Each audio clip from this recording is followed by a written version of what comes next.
Hey everybody, it's your girl Bondy Blue and I am back for another Love and Marriage Huntsville review. I had to think about it, y'all. I just finished watching Power, so that's like right up in here in the head right now. But you know what? Let's take it in order, all right? Because I have some opinions about this show, the next show, and the show after that. So I hope y'all ready, okay? Because we posted them today. Let's go ahead and get into this. Martell and his mom sit down and talk. Apparently, Martell has a good relationship with his mom. I said, oh, there's a surprise. That's a real surprise to me. Doesn't he act like somebody with mommy issues? But oh no, Martell actually has daddy issues. However, there was something so passive about his mom that it started to annoy me. Like he's talking about what he's going through in his marriage with her daughter-in-law, as she referred to her. And when he says that they're in therapy and that she's upset with him, she's like, well, y'all gotta work it out. You gotta work it out. And then he says how the therapist session made him realize maybe he needs to have a conversation with his father since he was never in his life and spent 20 years in jail. She says, yeah, maybe you should do that, because he don't really know you. You don't really know him. Maybe you can learn something from him. Maybe he can learn something from you. I said, oh, that's it? That's all? Nothing else? Okay. Y'all know I think deeply into things. But I'm gonna reserve my opinion for now. Let's move on. Mel has a new look. A new blonde bob. Yes, okay? The wig was absolutely applicated wonderfully. Okay, I'm trying to get that out. That was a lie, but that's what I wanted to say because that's how I felt about it. Okay, I didn't see a line. I didn't see scalp. I didn't see when the baby hair be all stiff trying to cover up the line, but you can still see the line. I was like, that was some good wig application right there. Okay, so I was here for that. But the color. I love blonde hair, obviously. Okay, I think it suits my skin tone. I think it makes shit pop. Okay, so I get it. But I feel like sometimes the black ladies go a little too blind, and sometimes they need to bring it back because I'm sorry, but some blinds on black women make them look cheap. Even if the wig isn't cheap, the color makes you look cheap. Okay, you look like you're about to go stand on the corner and sell something. Okay, now I know that might sound harsh, but damn it, I don't have time to mince words. That's what that color of blind always gives me. So I don't know why Nene Leakes and Tamar and anybody else that wears white lady blonde on their black lady skin think that's the move. But whatever you need to make you feel great, this is just my opinion. That's the only reason why we here is for my opinion. Okay, you ain't got to do what I told you to do. That's fine. If you live by black lady can wear any terrible color of blonde, then go ahead and do you. But I try to do things that flatter us more than make us look crazy. But whatever y'all want to do. All right, so there were several wigs throughout the episode. First, in this scene, it was the bob that was right here. You know what I'm saying? Right here. And then later on, we saw a longer one. And then it wasn't like really curled or anything. So she had to keep moving it out of the way. And I was just like, can I be honest? I hate when people just put wigs on their heads and don't do them. Don't curl them, nothing. They're just a wig on your head. And it's like, well, we know it's a wig. So if you're not going to do anything to it, you might as well have worn your own tired ass hair. Okay? Like, I'm just saying, if the wig look tired, your hair look tired under it, whatever. But this is just me. This is just me talking. I don't have any hair, okay? You can call me bald head all you want to. I'll take it gladly, bald head and happy. Marcel takes his mother-in-law out to dinner. See, he wanted to have a conversation with her, but he wanted to make sure that she would not feel the need to cuss him out. And he thought them being in public would ensure that. But I'm like, I can curse you out on a low level. Okay, do you understand? You know what I'm saying? I can do that on a low level. Ain't nobody got to hear, okay? Mama says that I'm telling you what I can do while I'm down here, okay? You ain't about to tell me what I'm going to do. But what I'm going to tell you is if I see any impropriety, if I see anything that don't look right to me, I'm going to say something about it, okay? So you think you're going to control me like you do Tisha, but you're not about to control me like you do Tisha. That's not going to happen, so you might as well get that out your head. And then he runs this head of household thing that he always talks about. Obviously, she may not have the tools. She lacks the tools to run a household in a way that he can. I said, oh, because you have a penis? So you seem to believe because you have a penis and you can go out there and get a job, that means that is something you have all on your own, and that mama could never go out there and get a job and take care of her family, right? That's what you was trying to say? And she could never lead her household, that's what you're trying to say? Okay. He's just as ignorant as he wants to be, just as ignorant as he wants to be. She says, Marcel, I know you don't like me, and I don't know why you don't like me, but what I'm going to tell you is I don't care that you don't like me, okay? I don't care. You want me to be a maid and not say anything, but that's not about to happen like that. And then Marcel says that she's not on a vacation. She's there to help Tisha balance her new life. And he wishes there was something he could do, but he can't do anything. There's nothing he can do. And she says he needs to take care of home. Maybe those 20 women's is the problem, okay? Maybe if he wasn't juggling so much, maybe he would be able to help and be a father to his children. He says, well, tell me how you really feel. I say, isn't that what you've been doing this entire time? Oh, okay. She says he really doesn't have to be stepping out on her with 20 women, but there could be some truth to that statement. I said, I think we all assume that. So she asked him right out, are you cheating on Tisha? Have you cheated on Tisha? And he said, I can't believe you asking me that. What kind of monster do you think I am? You really think I'm going to invite you to dinner and then, ooh, you caught me? You know what I'm saying? Like, no, I'm not going to lie twice. I said, I don't know what the hell he is talking about. Men absolutely lie twice. They keep the lie alive, okay? That's what they do. They lie and lie and lie until they can't lie no more. So I don't know what Marceau is talking about right now. All I know is me and Mama see. And whatever he said ain't about to change what we see. Meaning, if you can't ever answer a question with a yes or no answer, and you answer it with another question, it usually means that you don't want to get caught in a lie. So you don't want to answer the question directly, because see, then somebody can then say you lied. What you really keep doing is trying to withhold information, withhold the truth, and then redirect the questioning so you don't actually have to tell the truth one way or another. And I know he thinks he's pulling the wool over everybody's eyes because he does it to Tisha. Not doing it to me. Not doing it to me. Maurice and Kimmy are in the middle of a heated discussion. They're getting ready for dinner and we're trying to figure out what everybody's going to eat. Maurice feels like if he don't find out what we eating, then Kimmy not going to get to it. When Kimmy starts to, ask what we going to eat, he asks Monster. And then, he says, well, I guess we can get Mexican and sushi because I think she wanted sushi and Monster wanted Mexican. And she was like, well, what about what Jalen wants? That's her son. She wants to know what her son wants to eat. And Maurice is like, Jalen is 21 years old. I'm sure he'll eat whatever we have here. Or he'll eat whatever he is. Kimmy, I know you feeling some type of way and you basically projected your own issues of feeling like what you want is not taken into consideration. And when you think about your son, you think about, you guys as a whole. But let's just focus on this one thing right now and say that Kimmy, you're doing too much when it comes to that son. Jalen is 21 years old. He can't figure out what he's going to eat. Okay, we don't even need to be worried about what Jalen is going to eat. Jalen ain't even here right now. So I understood what Maurice was saying. He'll eat whatever we have left over. We'll make sure we get enough for him to have some. But I'm sure he'll be fine with whatever we get. He's not here right now. And he's probably with his friends eating burgers right now because that's what I was doing when I was 21 years old. Okay, so she's seeing it a whole different way than what it really is. And I understand that because she's still feeling some type of way. And it still feels unresolved for her. So she expresses how she feels about feeling like her feelings are last. It's Monster, Kiowa, and then it's her feelings somewhere down here at the bottom. He doesn't see it that way. And she expresses needing an apology from Kiowa. Y'all saw the little boy was about to come in the kitchen and then heard his mama name and then turned right back around and left. Okay? And Maurice says that she's looking for an apology that she's probably never going to get. And the problem with that is Kimmy seems to think that if she gets this apology, they can work on the relationship and then it won't be so strained. They can get past it and we can focus on trying to make this work with everybody here in Huntsville. The problem is, if she's had the problem this entire time, she wants to have the problem. Meaning, she's never going to apologize because, for one, she never wants to admit that she was wrong in the way she handled any of this. We saw that from when y'all sat down with her.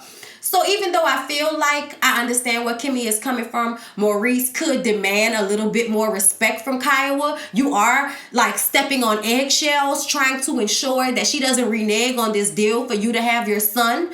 But at the same time, by doing so, you are basically crushing Kimmy's feelings because she always has to play back to Kiowa's demands and her whims and her, you know, how she feels about everything. Everything has to be done in a way to make Kiowa feel good and comfortable because of Monster. That is going to like tear that marriage apart.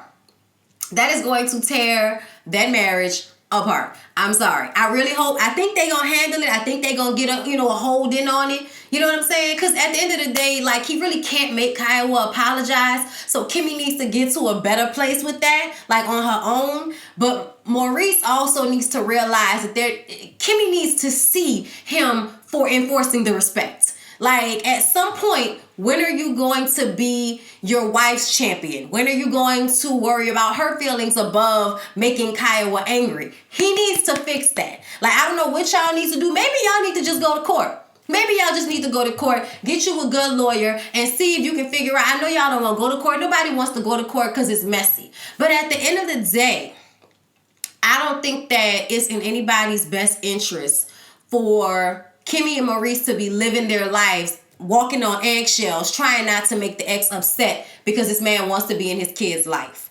I just think it's exhausting and it's tiresome. So I could totally understand where they both are. I understand how Maurice feels. I really do. I get it. But he needs to find a way to validate Kimmy's feelings and give her what she's asking. Even though she's asking for Kiowa to apologize, she's also asking for you to show up a little bit more for her. And if it has to happen in front of her face, then it needs to happen in front of her face. But she needs to see you putting her feelings first in front of Kiowa. That's just the realization. That's exactly what she's asking for. But I also understand why he's scared to do that. But you got to do something because you're making it seem like eventually you're going to have to pick a side.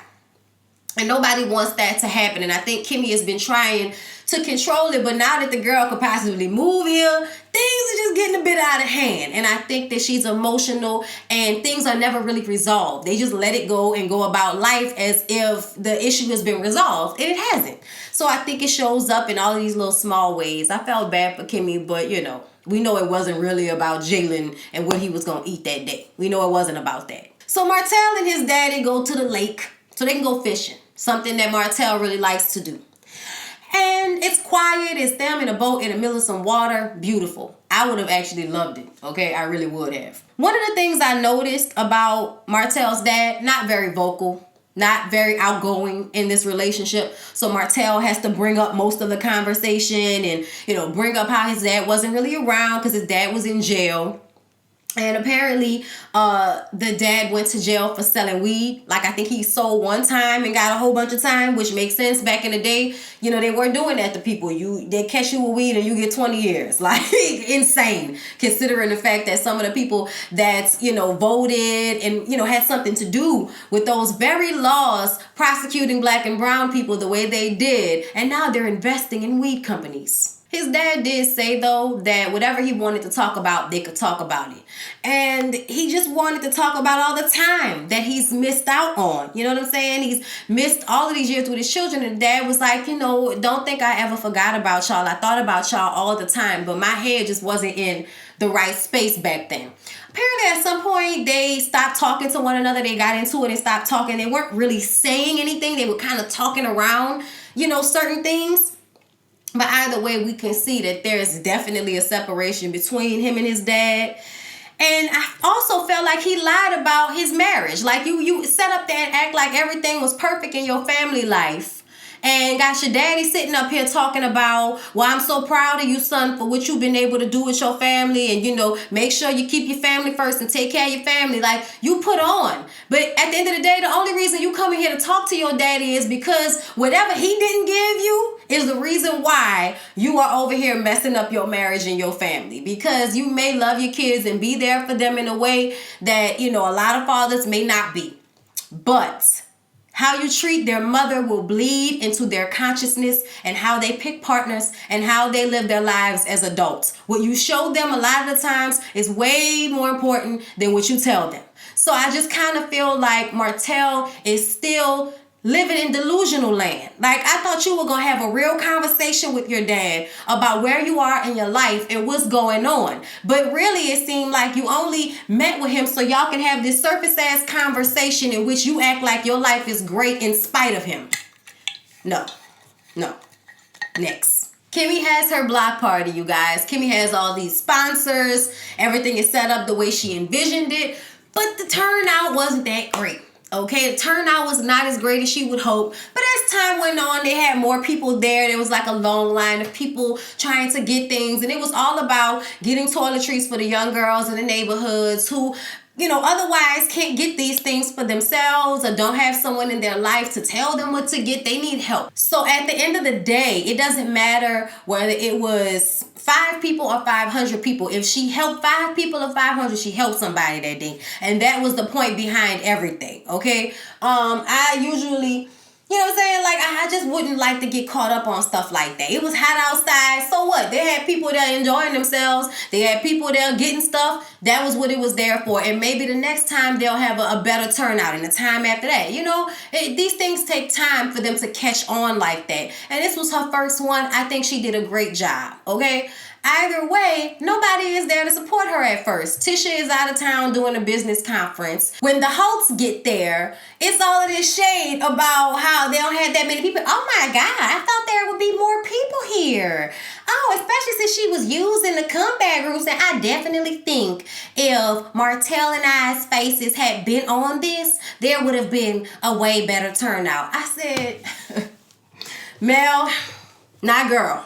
Even if you think that's the truth, do you really think it was cool to kick Kimmy while she was down? Was that really necessary? Like, I'm just saying, if you're going to come to support, come to support. Don't come in here shading everybody in your new wig, okay? Because you're feeling yourself because you're in your new wig. At the end of the day, you're in your new wig with your same old cheating ass husband, ain't you? Okay then. How about we get a little humble about the way we treating everybody around here? I'm just going to go ahead and say it. I mess with you, girl, but I got to say the truth. It is what it is. I don't mince words. Mel brings attention to the fact that Tisha isn't there. I really thought she'd be here. This is her sister-in-law's event. And I'm just sitting up here like, all right, Mel, girl. At the end of the day, don't be like Tisha. Do not sit here and try to turn Kimmy against her. And that may not have been the intent, but that was the vibe. Don't be like Tisha. Don't do that. So the guys are talking. Marceau says that he got a call from a different phone number today, meaning that Martell has finally changed his phone number. And then he talks about how, he had to do it because, the girl had text Mel and she, relives that sometimes. So you really gonna sit up here and act like you changed your number because Mel kept reliving some old text messages? So did y'all edit out the part where he told them that the girl called his phone and Mel was sitting right there and that ruined their whole little trip? Like, really? I feel like you're mad that Mel goes around telling y'all business to everybody. And then in return, you go around lying to everybody about the business. I don't know what's going on, okay? I don't know what's going on. But he does say that Mel, has given him 3 or 4 chances. It's not like, it's just been one chance. Because, of course, now you done made the men feel like, oh, she need to just get over it then. If she gonna forgive you, she need to just let it go. And that's one thing. If I'm gonna forgive you, I'm gonna let it go. But it takes time to let it go.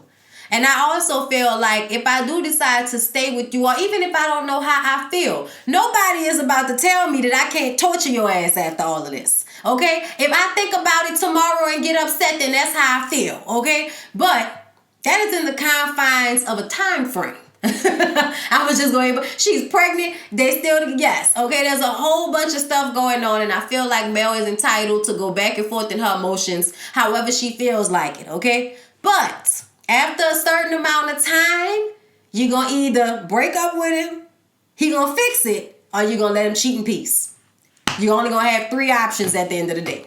And Martell might force you to only have 2. So the hosts decide to call the group down to the hosts' business so they can sit down and talk about the comeback group, okay? Mel doesn't want to be a part of the comeback group, and Martell agrees with that, okay? At the end of the day, they are bringing more to the table than Marsau, Tisha, Kimmy, and Maurice. That's how they feel, okay? So she doesn't want to be a part of it. They talk about it. It was to be understood that they were going to let the comeback group go. They were going, they asked them to buy them out, whatever, but they want out, right? So everybody gets there. We sit down.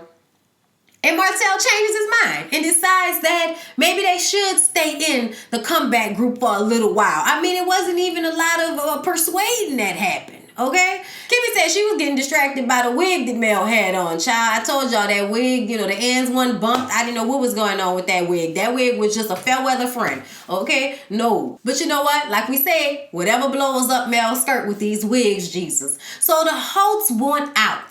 Kimmy says they need to draw some lines and then try this again. They don't want to break it up. Martell asks Mel to have a sidebar with him because he wants to stay a little bit longer. Mel says, how does this benefit us? Martell says they bring something to the table. Mel says, not as much as we do. They go back in. And Martell says that he and Mel are going to stay with the group. Mel says, oh, hold up. No. We are individuals. Okay? And I don't want to be a part of the comeback group. You can't make me be a part of the comeback group. I don't know how I feel about the marriage, let alone this. Okay? So that's how Mel is feeling right now. She don't have no time for this. And then Martell starts to get upset because he feels like I said what I said and you should just go along with that because I'm your husband. Okay? And she was like, no, Martell, no. Okay? You trying to pull a Marsau and we not doing that. Y'all, Tisha got in her feelings because in the confessional, she was like, I mean, how could you not respect what she said? They still having issues in their marriage. I mean...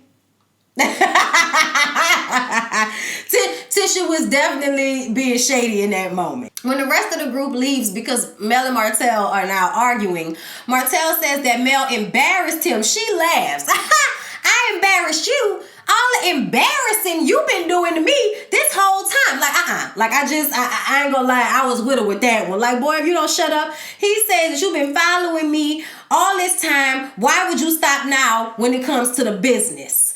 And she's like, I don't know about this marriage. And because of my pregnancy, I don't want to take on any more stress, okay? Mel says she's had it up to him. That's enough. She don't need to be a part of the comeback group. He wants the comeback group right now, until he doesn't. So she feels like he's handling that just like he handles their marriage, whenever it suits him. She says all they needed was to back some eyelashes, huh, Martell?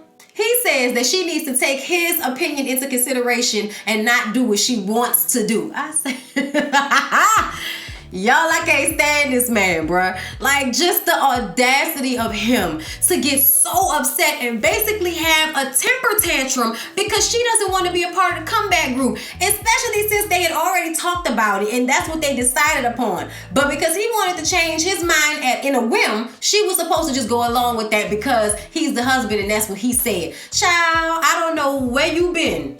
But ain't none of this been working like that for a while, Martell. I don't know where you get that from, but this has not been working like that for a while now. Okay, so I just kind of feel like Martell done lost his damn mind. Yeah, y'all, the show is good. Please don't forget to like, comment, and subscribe to my channel, and I'll see y'all in the next one.